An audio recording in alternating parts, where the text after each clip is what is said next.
waxaan ka hadlaynaa bad soo sheegayna xeeb baa soo baxaya ma xeeb nidaamiye lagu kala xadeeyo oo lagu ilaalinayo dhismaha iyo qorshaha labadaba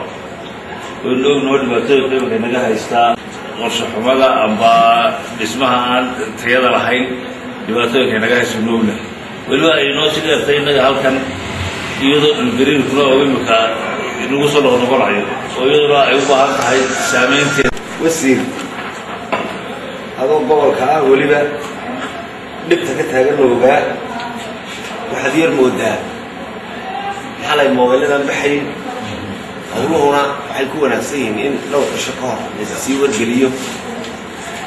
hadda yani qoladan dillaaliinta ah oo kale ee dhulka iibiyeen ka mid noqdaan nin baa inta halka ka fadhiya dulba fayl buu sitaa faylka xoogaga iyo buuraa inuu caddaynaya kana cidima garanayso yani inay dadkii ku habboonaayn munaasabadda inay ka soo qaybgeli lahayn la wargeliyo iyo daneeyayaasha dadka dhulka iibsada ee qasmadda ka dhigtay qasmad baa laga dhigtay yahay kulankani ama workshopkani wuxuu ku saabsan yahay sida guddoonsiinta matalan baa qaabka loo wajahayo weaknesska jira ama guddoonka jira sida loo wajahayo afar qodob baan ku hadalnay waxaanu ka hadli doonaa oo matalan baa xagga sharciga shuruucda soo farsanayn awoodda xagga maaliyadda matalan baa dowladaha hoose aan dhamaystirayn sidii matalan baa iyana loo kaabi lahaa waxaanu ka hadli doonaa sida awoodda shaqaalaha iyo hay-adahaan loo kobcin lahaa